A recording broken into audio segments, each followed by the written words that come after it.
on everything that was just talked about, talk to Jen. She likes to go deep, and she likes to amaze you, just open your mind to so many different things. I love that about Jen. So I'm excited to hear what she has to say. She's a very thoughtful person.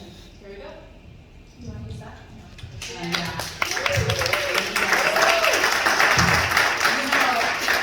Last night I was thinking I am asking to go to first day.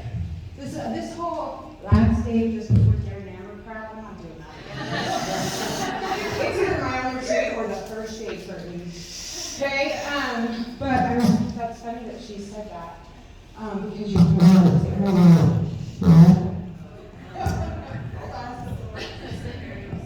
Okay, is that better? Yeah. Okay, so you're probably all a little bit tired, right? You had lunch and you all shuffled, and it's day 2.5 for some of you, right? But I want to talk to you about the power of curiosity. And like Curtis said, I've been a therapist for 15 years. And I'm not going to go deep in my story. If you want, go check out Facebook in December. Like, really, my whole story's there, you guys. Anything that you needed to know is there. Oh, this is weird to say, Jason. Okay. I mean, Jason, I love you, but it is all about you right here. Okay. By the way, Matt didn't like my first picture, so this morning he went and found this one, which is great, because my thought looks way better. So, let's just be honest, okay? All right, so the second commitment of highly conscious leaders is curiosity, right? How many feel like you're curious people? You don't feel like they're a curious person? Yeah? Is that your story or is that fact? Depends. There might be some facts. But I want to tell you that this year, this is my word for the year, curiosity. And it actually came from telling my health story in December and realizing that I had so much identity tied into overcoming, how do I want to say this? Not overcoming being fat, because you lose weight to do that. So you don't overcome that way, but overcoming this idea that I had to prove my worth to other people because I felt like they just saw my body first. And so I spent a lot of time becoming what I felt like was smart. Curtly's really nice to listen to me once a week. She did say that some of you reached out after a talk on Tuesday, and she's like, Jen, what did you say in training? Because I just got all these messages asked to do the same thing that you're doing. So I just talked to Curtly, and Curtly says, good job. So as long as you're willing to work really hard, Curtly will listen to you. That's just, how it goes. But I want you to know that you have to be willing to be wrong. And being wrong can be really scary for people. Like, really scary. And you know the hardest thing to be wrong about? What do you think the hardest thing to be wrong about is? Yourself. Yourself, your identity, right? And that what you think is not actually true. That you actually aren't in knowledge most of the time, you're in emotion. Okay, so Tim Peake, Conscious Leader Group, there's an article he did on curiosity, and he said this: curiosity powers the ability to quickly take in new information and act on it. Okay, not to just stare at it, just in case you're wondering. That's not how it is. This learning ability is the core skill for creating sustainable success. Okay? So we're not curious because Tiffany just taught us all that, and that was really cool. I'm going to go home, and I'm going to still do it my own. You know who you are. I don't know who you are, but you know who you are. Okay? But curiosity is about that I'm going to take in this information, and I'm going to act on it. Right? And how many of you know the hot tub analogy? For those of you who are a little bit new to retreats, you are in what we call the hot tub. It's nice and round, right, in here, so it's actually more visually appealing. This last year, Matt convinced me to buy a hot tub. And I was like, Matt, what is the point of a hot tub? I grew up poor. People do not have hot tubs that are like good people. Those are weird people. I have concepts, okay? But we did, just before convention, buy a hot tub. Best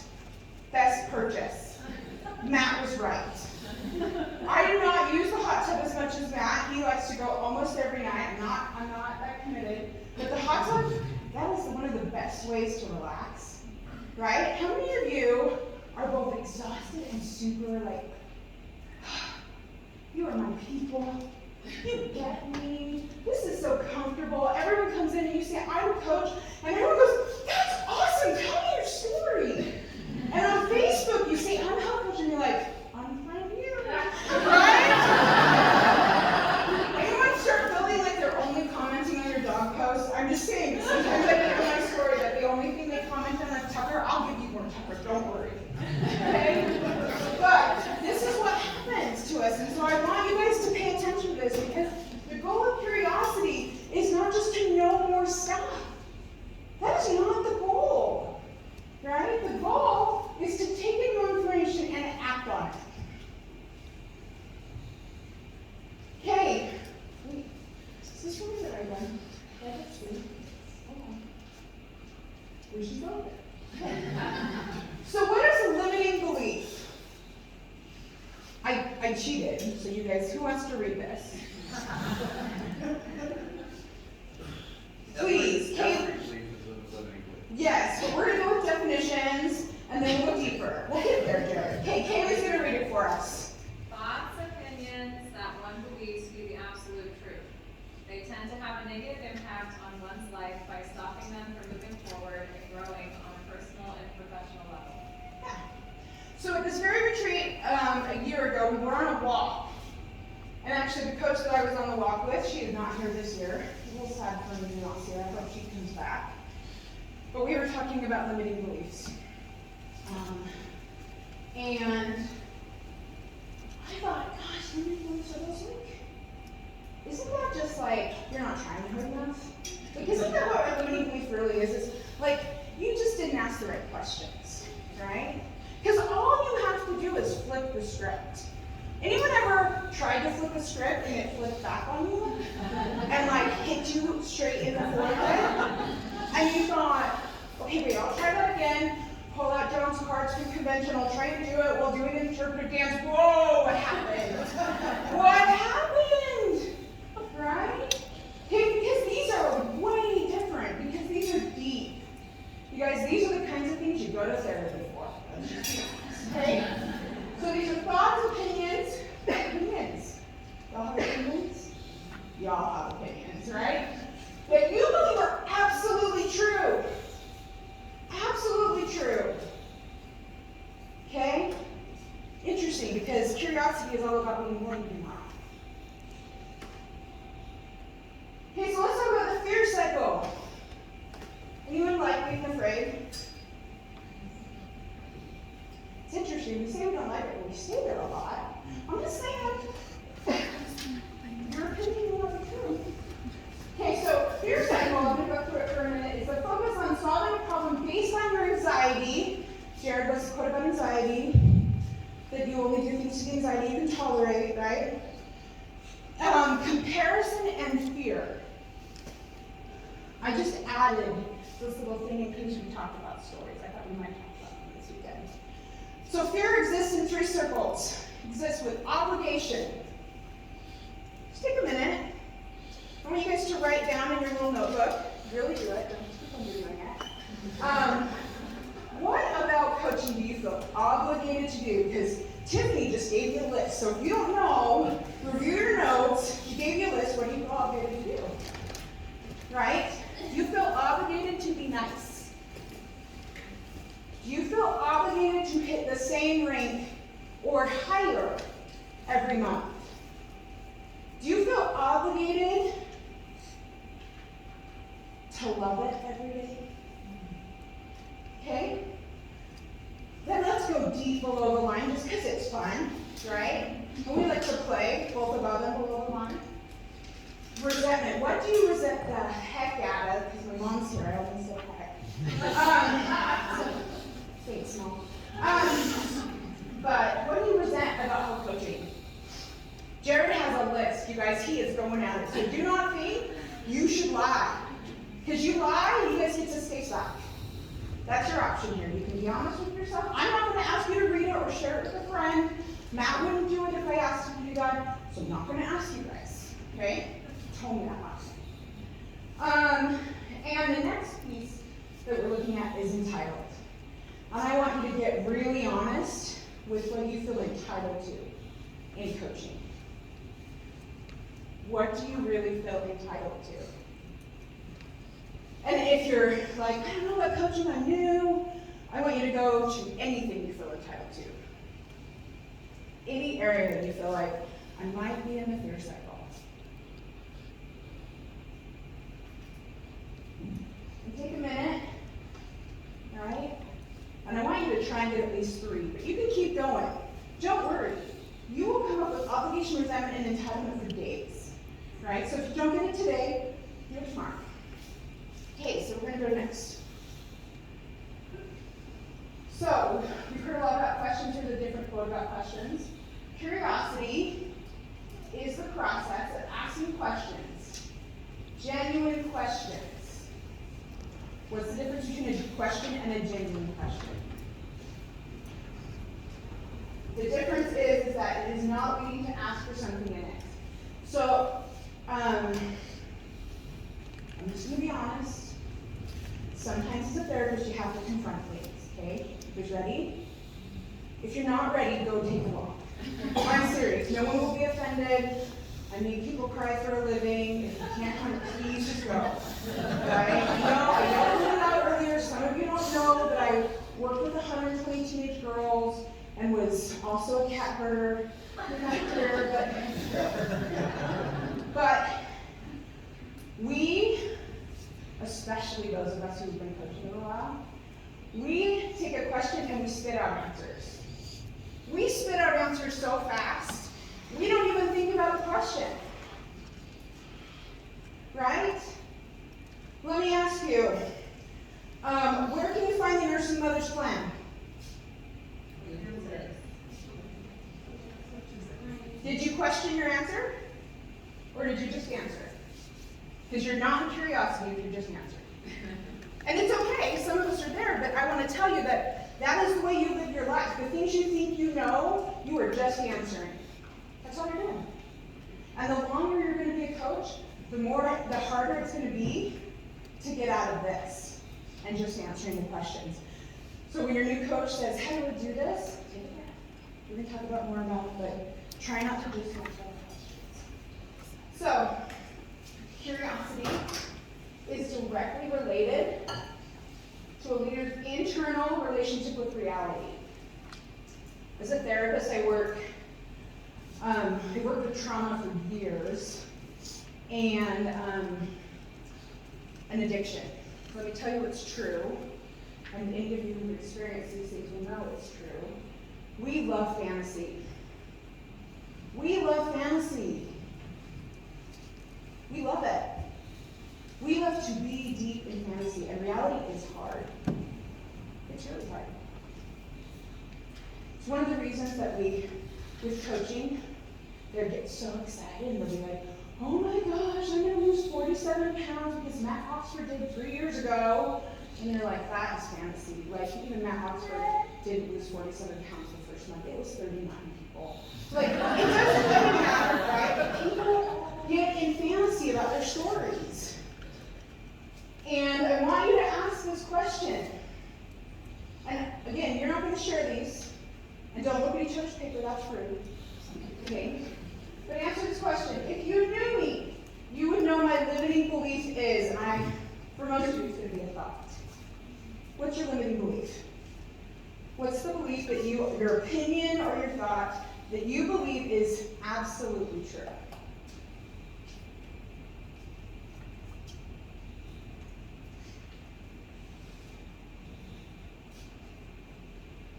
Okay? That probably was pretty easy. Let's go to the next one. But let's get really honest, right? Because I hear you guys want to grow. If you really knew me, you would know my limiting belief is what? Generally going to be your story. Right? What's your story? It's important to recognize that we go a little bit deeper. Are you guys ready? Are you guys ready for the next question? Because I feel a little uncomfortable asking this if you're not ready. You guys ready? Like I get it. Take a walk, I will not be offended. Okay, but let's get vulnerable. If you were really honest honest, if I was really honest, I would admit my limiting belief is an identity. I would tell you it's my identity. It's not a story. It's nothing to do with who bullied me in school. It is my identity, is my limiting belief. I want to show you some examples.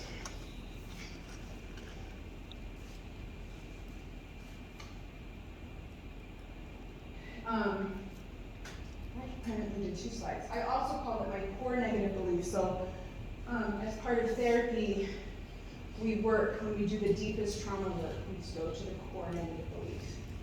We talk about what it was, and then we talk about the I am statement. I don't want to hear about what your dad did, or your mom did, or your stupid stepmonster. We're going to go even deeper, right? What do you believe about yourself because of what happened? You're going to go to safety and vulnerability, right? It's unsafe to talk to people, might be your identity. People don't like me, right? I'm an outsider.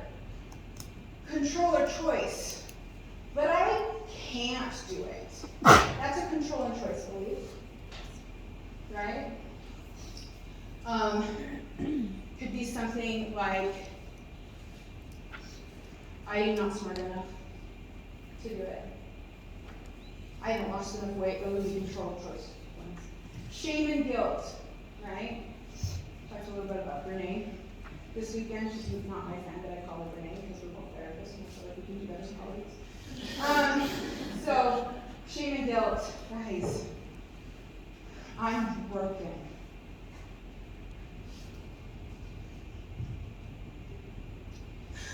I am stuck.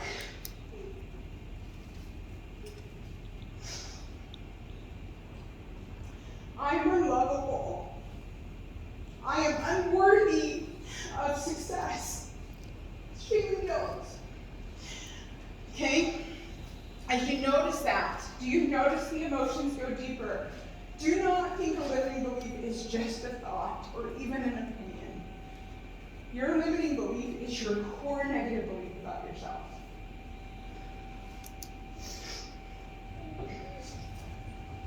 So a question we often ask is, are you willing to shift this? So, on the chapter in 15 Commitments of Conscious Leadership, I listened to that chapter probably 5 times the last week. We're going to go to below the line first. I commit, and look at your identity, I commit to be right. And seeing the situation as something that is happening to me. I commit to being defensive. Don't you dare say I can do it. That's rude. Don't you dare tell me to just do it without my husband's permission. That's wrong. Don't you believe in marriage? Right? Oh my gosh. And don't you dare tell me that I can post. Because good people don't post. Okay? I worked a lot with teenagers. I got it, right? Especially when I am certain I'm right. When we talk about certainty of being right, they use an example in the book and they talk about when you get told something, are you ready to go to war for it? Right? What's an identity you're ready to go through war for? I'm not gonna embarrass you. Just what's an identity? You feel like, no, I think I'm right here. I'm a mom. Huh? I'm a mom. I'm a mom, right? Prove to me you're a mom. You have children? Okay, and? You can have my body. Okay, so you have some medical records. Okay, good. Okay, rub it in. I have an infertility, so that. No, I'm just kidding. I'm totally joking. Right? But we can go there. We're deep in the drama triangle, right? Prove you're a mom. Now you're going to, what did I do recently? Right? Here's the truth. You know what you don't have to argue? 2 + 2 = 4. If it is really your identity, if it is 100% true, you will not argue it. You will not put any time and space into arguing it. You know what people in my office come in? The majority of them say there's 2 things that is holding them back. I am not enough, and I am unworthy. And they have spent their whole lives arguing this until they decide to put it down. But I want you to see that, because above the line, right? Oh, guys, you're not right. Okay, above the line, I'm committed to growing in self-awareness. Your identity is not stuck. Love Mandy's story. She talked about her identity shifts. I would hope most of us have identity shifts we can identify, and if not, probably we could work on that. I commit to, regardless of every interaction, as an opportunity to learn. I commit to curiosity to a path to rapid learning. So are you willing to shift? It can be scary. Some of you might feel obligated to your identity. Some of you might resent the heck, out of your identity. She's totally irrelevant.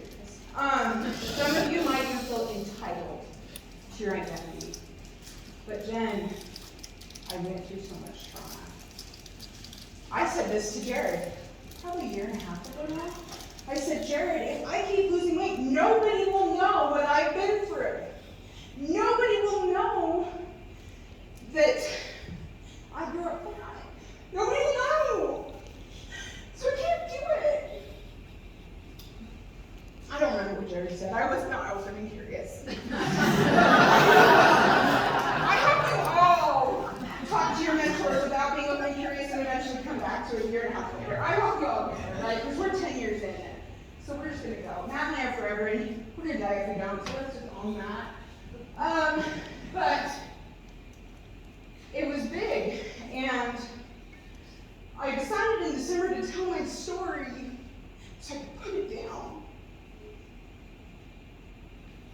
So I could hold it more lightly. So I could be who I really am and see what comes next. We get to shift. My friends, we get to shift. You do not have to. Right? Some of you have been holding on to your identities for decades. It feels like it is just who you are. The trust cycle is a willingness to explore and step into the unknown. The unknown.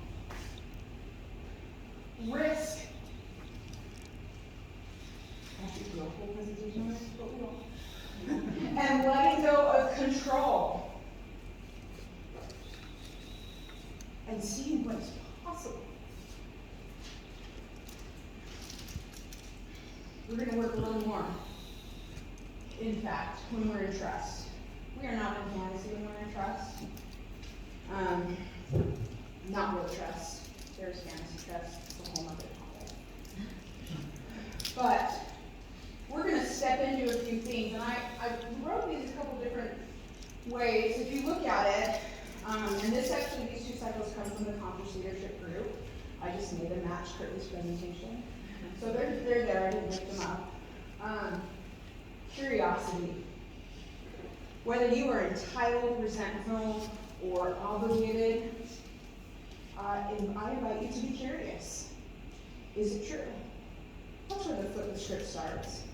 Are you open to considering it's not? I am, Jen, but it hit me in the face. Yeah, that sucks. I've had that happen. Are you open to trying something else? Are you open to trying it with someone else? I heard coaches can help. I heard if you take your limiting beliefs to coaches and you talk to them 15 minutes a week, that it actually improves your success. How many of you have talked to, don't raise your hand, how many of you have talked to your mentor coach this last week about your coaching? I'm just saying. I heard it's in the system somewhere. Okay? Appreciation. Appreciation is not gratitude. Jared told us all about that the other time. He'll tell you about you again. It was fine when we get there. But appreciation is, can you appreciate exactly where you are? One of the things I love about my story, and I love this deeply, my friends, I love who it created.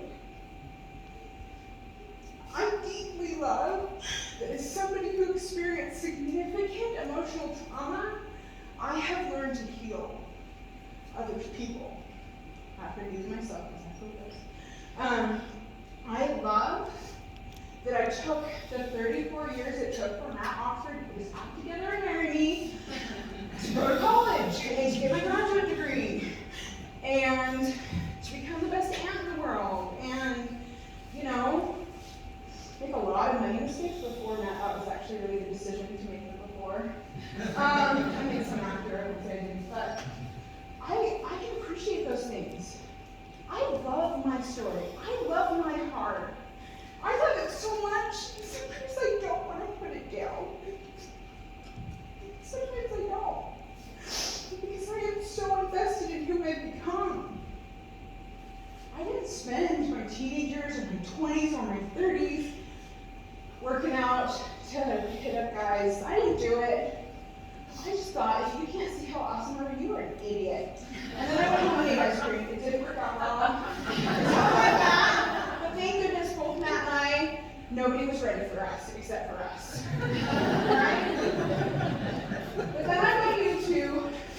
So in the honesty, so in willingness, but another way to say it is a whole body yes. I put willingness up here. Because sometimes they said, are you willing? And you resented that. Sometimes they said, are you willing? And you felt obligated. Sometimes they said, are you willing to go to Dallas for ED? And you've all felt entitled. Of course I did. I'm going to Dallas. Right? It's okay. Just go in. Right? But willingness is powerful when it is a whole body yes. If you have not experienced a whole body yes, be more curious. It is a powerful thing. Right? But I want you to look at this because we have to shift. You have to take your identity, and I don't even care how good it is. I do not care how good your identity is. If you want to be better, it's going to change. End of story. Some of it you've been dragging around for 30 years, and you're like, I just want to give it up. I just don't know how. Great, see a therapist, right? I can refer you. Fine. People call me all the time. Okay, but put it down. Put it down. What do we got? Okay, I got 2 minutes, you guys. Did you need?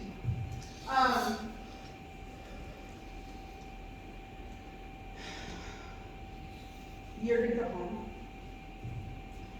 You're going to get out of the hot tub, and it's winter, so it's going to be freezing. And the cement will be cold, and your Facebook chat and messenger will be cold. Your family might be cold, and you will say, listen, I don't even want to go hot tub tomorrow because I know when I get out, it's going to be cold. Or you crazy like Matt Oxford eating it every night. So, but we'll just talk about him next time, you guys. But you have to realize that when the ground is cold, do not resent it. You are not obligated to stay on the cold ground. Did you know that? And you are not entitled to be warm. And I love you, and you're not entitled to be warm, and you will fail if you stay there. If you stay warm, you will fail. Give yourself permission to not be warm.